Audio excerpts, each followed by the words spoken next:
Okay, hey everybody, welcome to the Sales War Chest podcast, where we're here to learn some strategies and tools to help grow revenue in uncertain times.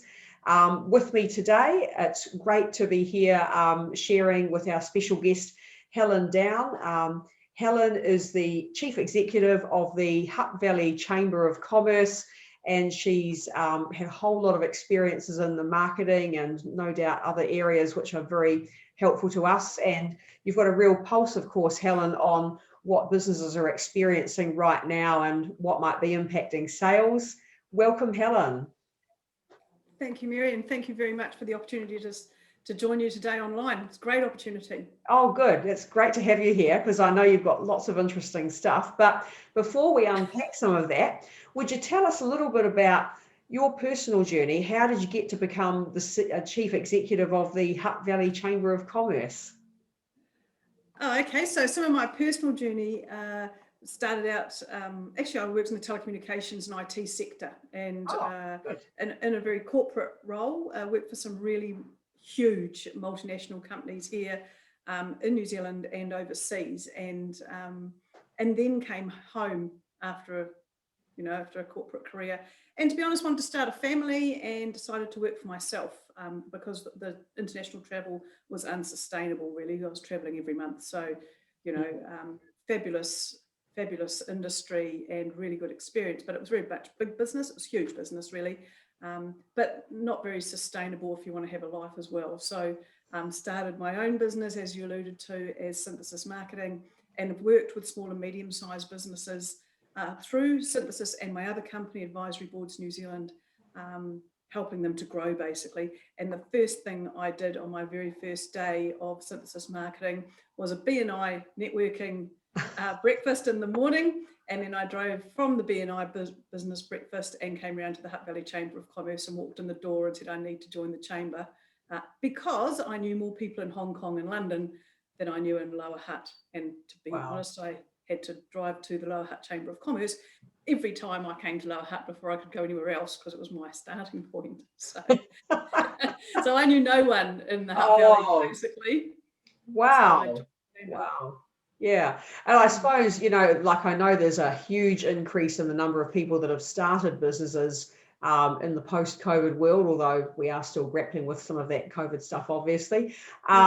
And so they've probably, in some ways, got to do similar things to what you've done. And of course, I've done that too, joining organizations. And in fact, that's one of the reasons why I really wanted to understand more about what you do, because in a world where there's an emphasis moving towards remote networking, I thought, how does all of this impact what you're doing? So it'd be lovely if you told us just a little bit about some of the members of the Hutt Chamber of Commerce. So who are the people that you're serving? What kind of sectors or industries are they in, Helen? Yeah, great. So the Hutt Valley Chamber of Commerce serves businesses, all businesses, not just our members. So I think that's the first point to make. Actually, we are the voice for the local business community in Upper Hutt and in Lower Hutt.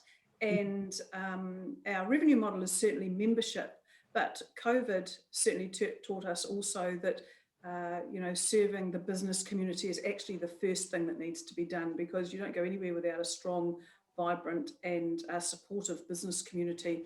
If you're an essential business, or if you want to buy local groceries, or you want fuel in your car, and all the things that people take for granted. And actually, the business community is crucial. And we have to maintain and sustain a really strong business community if we want a strong community. And so, I mean, that sort of changes the way you consider your business community, I think. And I think we're on a mission to help people understand that the business community is about all of us in business, not just the members of a chamber. The thing from a chamber's perspective is we're funded by our members, actually, and people like you, Mary, who pay your membership fee and come to events are the way that we survive, and it's how we're able to serve the whole business community. So we want people to join us. We want people to support our work so that we can serve everybody, basically. Oh, totally. And I know that you've got that new, I'm not sure if it's a tagline or a slogan, or perhaps it's one of your phrases, but that phrase, and I heard it for the first time when I went along to the business breakfast last year that was part of the Wellington Business Expo, and we'll talk a bit more about that shortly. But that phrase, Helen, a loud voice for business, is that what it is, if I remembered that correctly? Absolutely. So we have, it's really interesting you raise that, because we haven't actually told anybody that we've introduced that phrase. We have just been quietly, no, you're right though, we have been quietly upgrading and changing all our branding and our market position and the way we present ourselves around being a loud voice for business, because you need, I sit on meetings with all sorts of political groups and large organisations, and I'll be the only one there in a room of 20 people or 50 people actually say, but what about the business community? What about, I sit on a transport forum the other day, and there were 2 online sessions, and I don't know how many people were online, but there would have been 20 or 40 or something. I couldn't see them all, obviously. And I was the only one who talked about distribution, the port, supply lines, businesses being able to deliver their product, service tradespeople being able to get to the sites. Everyone else wanted to talk about individuals being able to catch trains to get home or whatever. But actually, unless they've got a job to go to, and unless there's businesses employing them, and unless there's roads that can distribute the new couch you just bought, or the timber you want for your house extension, or or just the tradesperson to get there to fix your tap, you're not much of an economy. So, and I'll often be the only person in a room that actually says, I was, on this particular case, the only one who actually mentioned the port. And you all take it for granted. But if you were trying to buy something on Amazon, even if it was a book, let alone... I buy a lot of books, actually. Yeah, even if it was a book and we didn't have a port, you'd be waiting a long time. And, and if we didn't have containers are actually a big issue right now, because they're all in the wrong place. Yes, they are. If you don't, all those things get taken for granted and no one speaks for them. And that's what a chamber does. But actually, this is what this chamber does really well now. Spend a lot of time saying, hey, what about the business community? The business community needs good transport infrastructure. The business community needs to be understood when it comes to wages subsidies. The business community needs to be understood when it comes to what sort of support you put to them through COVID. Totally. Yeah. And I think that there's been a lot of recognition about the benefits of membership organisations. And I'm just reading my notes for a moment, because I was going to say to you, how do you see the role for membership organisations to play, specifically in helping members to grow their networks, which obviously people buy from people, ultimately that helps grow their sales?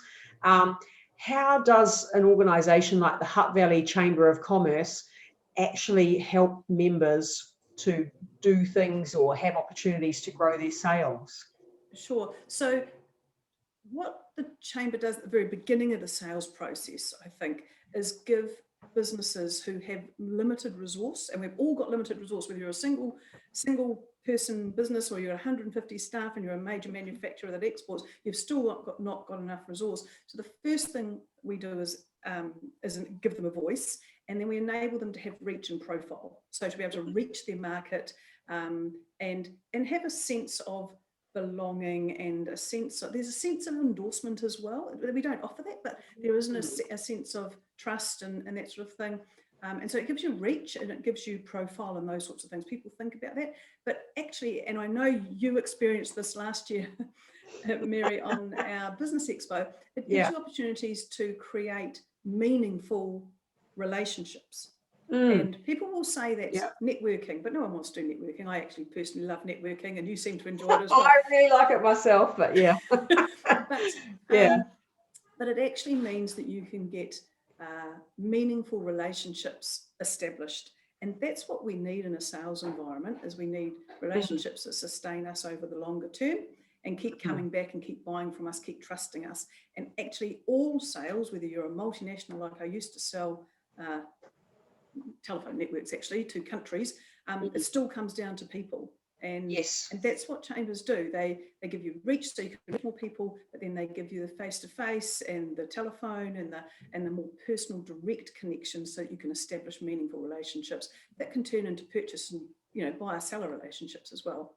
Yeah, and you just don't know where those little seeds go, So you could go to a networking event, you might not come away with a signed contract, but you might come away with a business card, or perhaps it's an online event, and perhaps you come away with somebody's name and a bit more knowledge about them, and then you reach out, and there's just a little bit more openness, which is obviously the first part of your sales process. Yeah, Um, there's a little bit of trust. Yes, I think so. Yeah. And in fact, I was going to ask a bit more about the Wellington Business Expo, because I know traditionally that has been a fully face-to-face event.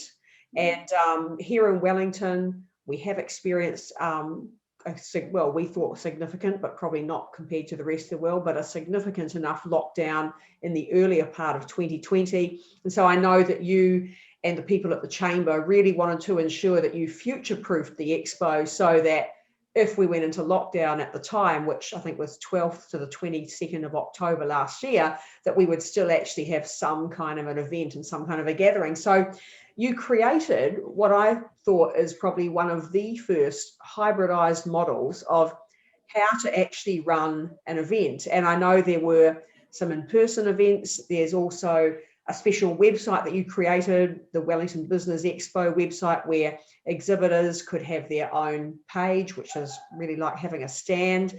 I would love to just hear a little bit more about how that actually worked for exhibitors and for chamber members, and obviously for the wider business community. I mean, myself, I found it a great experience. What other sort of feedback have you had about how that new model of doing a hybrid expo can work in such an uncertain time that we're all trading in? I think one of the first things that was important about that model for the expo last year was that it needed to be able to operate in some form at whatever alert level we might be on Yes. on the day that the expo started. And it may change during the period of the expo. So that was Yes. what was the real challenge in there, was to provide an experience that connected businesses, because that's what businesses were telling us, and are still telling us. They want to be connected and they want that sense of community. And so the expo was our way of future proofing that, because when you start planning those months before, you don't know what alert level you're going to be in, obviously. We never do anyway.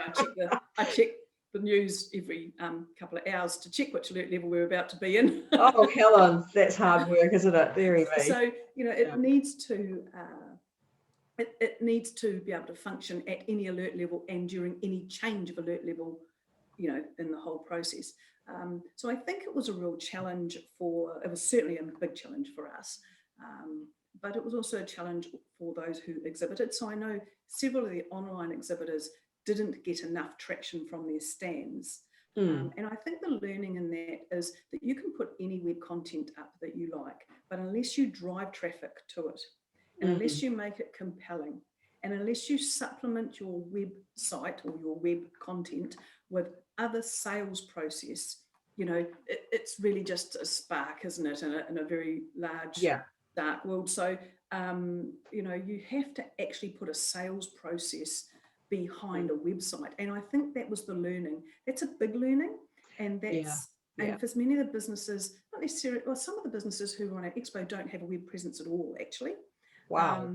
I've got one manufacturer we've been working with who doesn't have a website at all. And when you Google them, all you find is our expo page, which I think is excellent in a way, that they weren't able to do a website in their own steam, but we were able to give them some web presence. So I think that's really valuable. I think it's a learning curve for us all. And I knew that at the time that it would be. I just didn't know which bits we needed to learn. But we still need to learn them. And it's going to take time. So we just figured you needed to start now. We needed to, our members needed to, the business community needed to start learning now, because COVID's not going away. There'll be another one at some other point that changes us in some way we've never expected. So, we need to get savvy online, but we need to understand how to integrate that with a more personal sales approach. And I mean, Mary, I have to say you were the perfect example of putting up some web content and then attending the physical events, enjoying them, engaging, and then making proactive calls and outreach to the other people who were part of Expo. And that's what people need to learn, is that was the example you actually set. And I know you were going through a learning curve at the time too. And it was a learning curve. but I think that's what we all need to learn, is you can put some web content up, you can put some posts out on social media, you can do some email marketing, you can do all that. But unless you front in some way and try and get a sale, then it's just all noise. And so, I think that's what a chamber does really well. We've invested really heavily in the last 2 years on our online presence, and we work on it every day. And we have a fabulous person who runs all that for us and does a fabulous job of it. But you still have to do face-to-face. You still have to do phone calls. You still have to answer the phone, even if it's not outbound. You still have to answer all your emails and meet people on Zoom or on whatever platform, MS Teams or whatever platform it is that's your choice. So we're all learning that hybrid model, and Expo was about having that conversation and demonstrating that, and giving our business community an opportunity to learn it. And I think, you've touched on a number of things that are key for anybody selling, whether they go to an expo or whether they're just simply at their business trying to make sure that they get through the next 12 months and actually thrive, not just survive, is that I think at the heart of it, sales is about people. So if it's really about people, it's about building relationship. So trust takes time to build a good relationship. And at the moment, with all this uncertainty, it probably takes more time to build trust. So even if you had compelling content on your expo page, I personally don't think that's enough. I think that whether you went to a physical expo or you went to this hybridized model that I was part of with the chamber, with you and the other exhibitors, I think what I've found worked really well is actually thinking, what kind of a process could I put in place to get the most possible return on investment from actually having a stand. And I went to as many events as I could, probably because I like going out, Helen, and I'm quite social. But I also thought it was a great opportunity to learn. And, you could be in the room with people, and the same thing was, hey, I'm part of the expo and I just wanted to meet some of the other exhibitors. And that was so much easier than walking into a room and not really having any commonality. So, that was the wonderful thing. And that was the other thing I was really aware of after attending so many events, is just the incredible depth of knowledge of some of those businesses in the community that you serve. And in fact, one of the events I went to, and obviously you were there, Helen, and the team, just looking at my notes for a minute, was the Manufacturing and Technology Forum. And that was really well attended, and the food was great too, of course. Well, you can't have food on a Zoom event, so I was so pleased that was a live event, Helen. But I think too, you were talking about the role of manufacturing and technology and the new opportunities that this post-COVID era presents, and also the role of manufacturing in New Zealand's economic recovery. And I guess I just wondered specifically how that whole manufacturing and technology sector is shaping up for the businesses that you know through the Valley, and how they're finding sales in the post-COVID era. Yeah, so the Manufacturing and Technology Forum event was precisely what you took from it. That's exactly why we did it. We'd never done it before. But it was also to give that sector some voice with government, because at the time, and still, and rightly so, tourism and hospitality businesses are systemically challenged by COVID. Their whole market disappears with an alert level change, and it's extremely hard on those businesses. However, what I wanted to do with that event was say to government, we understand that the tourism and hospitality sector is hurting, and you do need to support them, but you also need to look at other sectors who can help recreate our new economy and help support our country in a time when there's going to be shortages of things like vaccines and healthcare products. And whereas we've got all this ability in our country, and we should be fostering that. And it's an opportunity for our manufacturing and tech sector to be regarded more highly. People still say to me that our manufacturing and tech is dead, and it just is not. And it is such a strong sector. And so that event was about raising the profile of that sector and the value of that sector to government. That's why the Minister of Finance attended and took so many notes. I know, yeah. And so that they could, when they come to their budget in May, there could be potentially something in that budget. You know, they should at least be considering what they can do in budgets for manufacturing technology, because that sector will help us all recover. It will employ people, it will supply. You know, we had a local business here who supplied 4,000 face visors to our local hospital. Wow. In preparation for a major outbreak of COVID. All the raw materials were produced in the Hutt Valley, that we connected up the suppliers and that sort of thing. We helped to keep the business operating through essential services, and we supply, and that business was able to manufacture face visors, never done it before. Wow. Worked with our local DHB and got those face visors to the front line of our hospital in the Hutt Valley, at the same time as the masks they were taking out of storage were perishing because they'd been in storage so long. And that's what our local sector can do. And so, you know, there's such talent, there's such, it's a lot of it's privately owned, so there's a lot of passion, there's a lot of commitment to their community and to their country, and they will change their business if they see a need. It happened during the war, actually. Yes. During World War II, we created hand grenades and armoured vehicles, which we'd never done before. And during COVID lockdown, we created hand sanitizer stations that had never been built before. You know, face visors, all sorts of products that were needed at the time. And so the Manufacturing and Tech Sector Forum, and a whole strategy for it for this year, actually, 2021, and the next three, is about people understanding the depth and talent that sits right here that we can use as part of our economic recovery. I think it's crucial, very valuable part of our economic recovery. Yeah, I think you're right. And I think too, the key thing is we won't have any supply holdups. So it is very unfortunate the way that containers and things have been delayed, but that doesn't need to impact us if we make use of local suppliers. One of the things I've noticed is the people that I've been fortunate to speak to that are in the manufacturing and technology sector, they're very highly skilled people. They're usually quite humble, and they just want to get on and do good work. And so they don't tend to waste time on unnecessary conversation because they're just busy creating something incredible. And that's where I think probably the Hutt Chamber comes in very helpfully for them, is with your focus on being a loud voice for business, you're actually doing that stuff that somebody needs to do for them that they probably aren't doing for themselves. And they've probably got one of the best stories to tell, but somehow we don't know these stories enough. Yeah, absolutely. And they just haven't got the time to actually, in fact, even they're not very well connected. They don't even know each other particularly well because they're so busy. They are, doing what they do every day that they're not sure where to get product from, or supply lines and those sorts of things. And they certainly don't have a lot of time to be engaging with government. I was talking to a manufacturer this morning, actually, about a new thing that's come out of COVID that could be happening here in the Hutt Valley. And we're talking about engaging with government for that. And, you know, the chamber is useful for that, you know, because we have good relationships. That's all part of advocacy.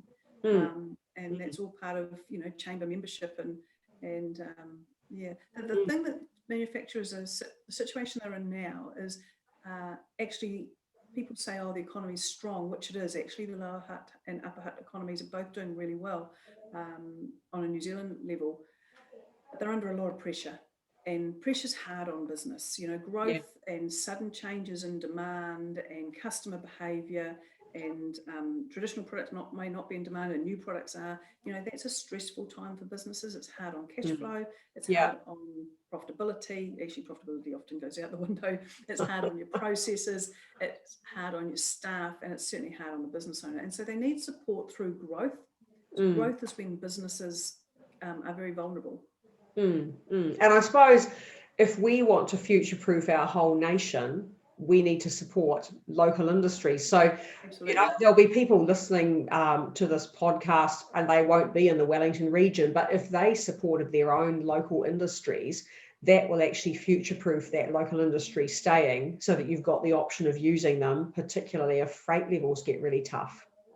Yes, and it's those businesses that employ local people And, we have an education to employment program where we help young people in the Hutt Valley get jobs locally with local businesses. And we're very good at actually apprenticeships and workplace experience, workplace experience slots and industry visits. We do a whole range of services to help young people get employed locally and to help our local businesses meet their labour shortages and, bring on. And they're really committed. I've been amazed by the response. They're really keen to employ young people if they get a bit of support. And I don't mean just financial, but support to find the right people, which we do for free for, for the young person and the business. And, they've just come on board. Local businesses have just come on board and said, oh, can you find us 3 apprentices here? Or can you give us a young person to come and help and work in my store, or someone in logistics, or someone at the hospital, the hospitals come working with us. So it's a really important part of buying local is you're enabling local people to do those things for their community. And those local businesses support local sports clubs, they support local health clubs, they do all sorts of really good community things, and they don't have time to tell anyone. No. And of course, there's a big focus now in sales and marketing about storytelling, telling your stories and impacting people at a very emotional heart kind of level. And that is how we will differentiate ourselves and stand out in the whole sales arena. And if people can tell their stories and tell them with the passion that they've got and tell stories that resonate with the listener and make them see how important this product or service could be, that's a big part of their growth opportunities as well. I was just thinking, when you think about the year that we've got ahead, we don't know, of course, what's going to happen with lockdown levels, but it sounds like the Hutt Chamber is busy creating a range of opportunities so that whatever happens, businesses have got an opportunity to showcase themselves and build better relationships. What's coming up over the next 6 to 12 months, Helen, with the Hutt Chamber that businesses could get involved with to help them deepen those relationships, build new customer relationships, and ultimately to grow their sales? What have you got coming up? Great question, Mary. I wasn't sure if you were going to ask me that, but I'm pleased you did. So we've just had our business plan signed off by the board, which is really exciting. Actually, it's quite a different business plan. And what I've done in the business plan is that we've created some key strategic focus for the next 3 years.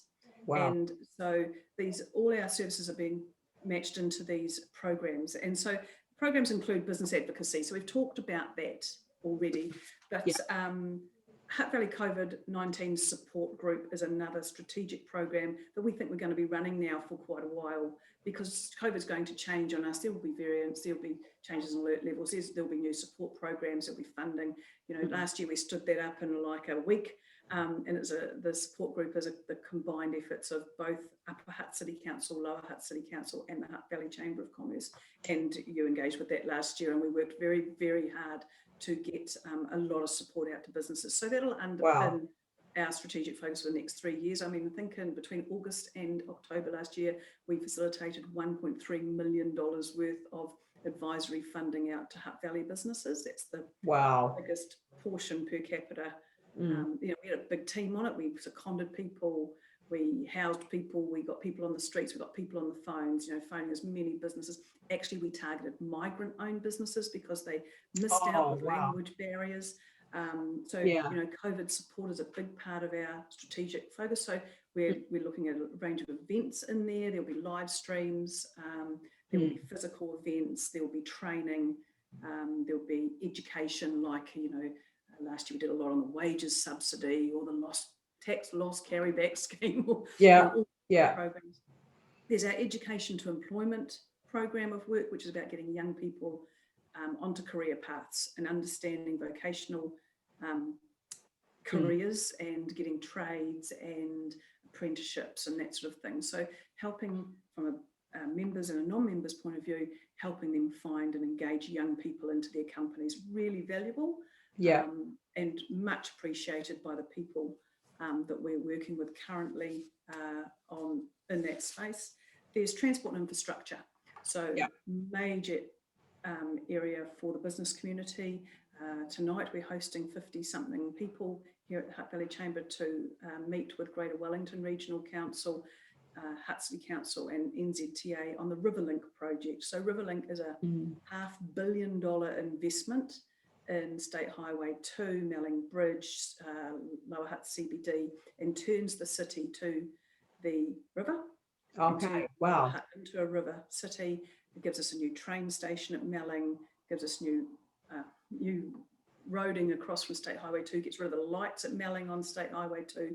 6-year project, huge opportunity for local business. Wow. And to meet those people, to meet those suppliers and build new relationships. Yeah. Oh, absolutely. I mean, they're going to spend $500 million here in the Hutt Valley. We want to make sure Hutt Valley businesses get a good portion of that. So when they choose a catering company for their meetings, it's a Hutt Valley-based catering company. And when it's a earth-moving company, let's hope they choose someone who's got a really strong commitment to the Hutt Valley. And if it's trucking or consulting or whatever, try and keep some of that money right here and minimise the disruption to the business community. So that's transport and infrastructure. We have a new program around supporting small business to help them succeed. Oh, brilliant. So that's around education. So I'm just working on a new range of free training courses for small business owners and emerging businesses. So I think I may have got that funded. So, it takes a bit to get this stuff organised, and it'll be online as well as physical. So it'll be a hybrid model. Oh, good. There'll be networking events. There's a members directory and all the membership services around promotion, live streams, and our Hutt Valley Business Weekly newsletter, and so there's a whole program around supporting small business. There'll be a program around linking Upper Hutt and Lower Hutt businesses together, so that we can support each other. We're stronger as a combined business community. There's a program around manufacturing and technology that we've talked about, and that's all our work will fit into those strategic programs really. And they cover the main sectors of our community and the main challenges that we are facing, and they're informed by our quarterly confidence survey, things like labour shortages, COVID, transport, supply lines are all key issues and barriers to business right now, and those programs address that. And then of course we've got our full events program. So we run an event at least once a week. You do run a lot of events actually. Yeah, and we're trying to do a few less. Like I don't want to be doing 2 a week. I'd like a couple of weeks where we don't have any. So, but we'll look to be doing our Hall of Fame, the Wellington Region Business Hall of Fame this year, which we had to cancel last year. Wow, yeah. The Wellington Region Business Expo, which will probably be a hybrid model like last year. And we're hoping by the end of the year to be able to do the Business Excellence Awards as well. So it's a huge calendar of events, lots of free events for members. Wow. And if you're a member, you're still most welcome. We'd love you to join, but if you don't want to join, then just pay to cover the costs of attending. Wow.